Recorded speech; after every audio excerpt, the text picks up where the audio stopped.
first of all, let's go back to when it became very public that we had schools that were failing, that weren't meeting the accountability ratings for the TEA. Just being a Fort Worth native, how does that make you feel? Obviously really disappointing. I think it was hard because it was all wrapped up in COVID and things like that. So and there was lawsuit regarding the test scores, so it was hard to even figure out what was real or what was really happening or what schools needed and all that, like in the last 5 years. So hard to parse it all out, but obviously any school that's failing is heartbreaking. Yeah. Yeah. Did you go to school in Fort Worth? I did. What schools did you attend? I attended Tanglewood Elementary, and I attended St. Andrew's Catholic and Nolan Catholic. Okay, Yeah. all right. So hearing that MARAP decided to do the takeover, take me back to that moment when you learned it. So I've been pretty active in the public school advocacy space recently, and from every person we had spoke to who had any knowledge of the situation, we had kind of come to the point that we believed it was inevitable, unfortunately. So I can't say it was a huge surprise, but I was not hoping for it, and I was, upset. Yeah. Yeah. Do you think it's the right thing to do? How do you feel about it? I think that's a complicated question. I don't think it's the right thing to do, though, for lots of reasons. I am, again, a Fort Worth native. I love Fort Worth. I believe in Fort Worth's ability to help its own people and to know what's best for them. I think it's a unique place. I don't believe in replacing a democratically elected school board. I think there's other ways the state could have supported Fort Worth over the past few years and now that wouldn't involve doing this kind of catastrophic option. Yeah. Sympathy for the students who have experienced schools who have failed, students who are not reading on level. What's your take on that? Well, of course, I have sympathy for students and families that have experienced Fort Worth ISD in a negative light or have not been served in the way that they should have been. So that will always be true, whether there's a takeover or not. We need to do better, and we owe it to the kids, especially ones that are at schools that are chronically not performing well. So certainly I have sympathy for that.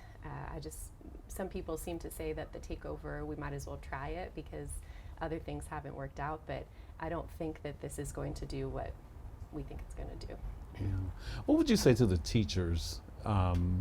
Because not every school is failing and not every student is failing, but you have some schools that are performing where they should be and above, and unfortunately they're caught in something that, because of the failing schools. What do you say to the teachers? I've already heard stories in the district of teachers that already are experiencing some implications from changes that have been made even before the takeover, and they're feeling very unhappy, anxious, that there's this very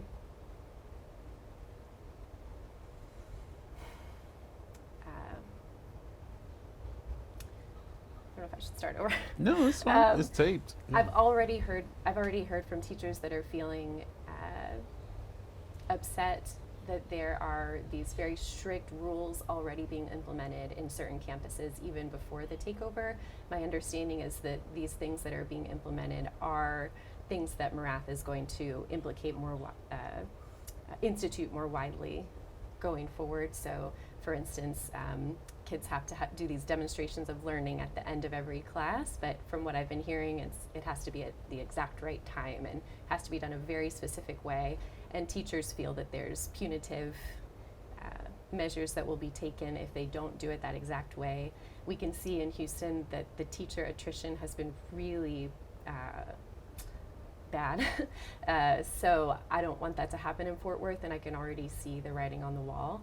So anything I can do to prevent that. I don't know if we can prevent the takeover at this point, but I hope we can support our teachers and especially at the schools that are doing well, trust them that they can continue doing that without these arduous restrictions and rules and things like that. Who would want to stay there if that was the case? Exactly. So. Is there any comfort at all, Kristin, knowing that the Board of Managers has to come from Fort Worth, live in Fort Worth? Is there any comfort in that? Sure. Yeah, I'm glad that that's the case. Our big, now that the takeover's been announced, my big prerogative and the prerogative of a lot of parents that I've been talking to is that this Board of Managers is not just, handpicked by Morath or by the business community particularly, that it is at least partially, if not majority, people who are grassroots, who have kids in the district, maybe who have the ability to mediate with the community and be in relationship with the community, not just business people or people who are tied in with politicians. Yeah, being a pastor, you already have a servant's heart. What would you say about the commitment that it's going to take to be on the Board of Managers? Because this is not a paid position. Mm-hmm. What's your thought on that? Well, I can tell you those of us that have been considering applying have been searching deep to see if it's something that we have the capacity for. I think what the hardest thing is that there's always going to be probably more needs than we could possibly fulfill, and someone who has a servant's heart is going to have a hard time with that. But we do want the right people to be on that board, and if it is me or if it is someone else whose capacity is stretched, we're just going to do as best we can and as much as we can, knowing we can't do it all. But we want to, if we're feeling called to do it, we want to apply and try. Yeah. You consider it a huge commitment? You have the time? Well, I will make the time if it's something. Yeah. I've already been speaking to my family about it, and we know that it's something that I'm feeling called to do. I'm still discerning whether it's the right thing and whether I'll have the time, but I will make the time if it turns out it's the right thing for me and for the district. Yeah.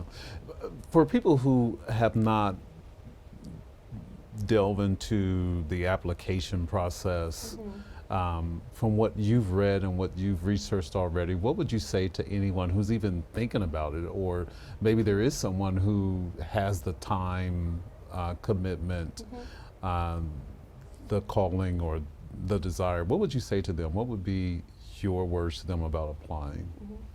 There's actually a lot of information online about the qualifications that are expected, about the potential commitment. The application itself, it seems like will take about an hour and a half.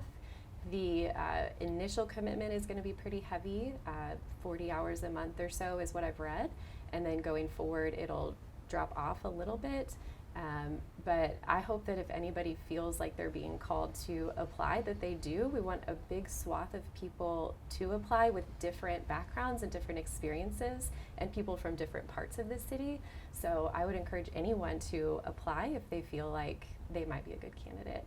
And to read online, like I said, there's a lot of information on there, more than I would have thought. So you can get on and read all about it. Yeah, if Morath was sitting here on the porch with us, Yeah. what would Kristin say to him? Oh, I would say, I genuinely believe, and if I'm going to be on this board, I will have to believe, and I do, that he has good intent, and I want to help him to hone this process so that we don't have, we want to have outcomes similar to Houston when it comes to test scores, but we don't want to lose teachers, we don't want to lose kids, we don't want the reputation of the district to go down. Parents that are perceiving this to be really, really awful, we want to help that perception and maybe do it better than what happened in Houston. But I would tell him I believe the intent is good and I want to make this a better process if we have to do it.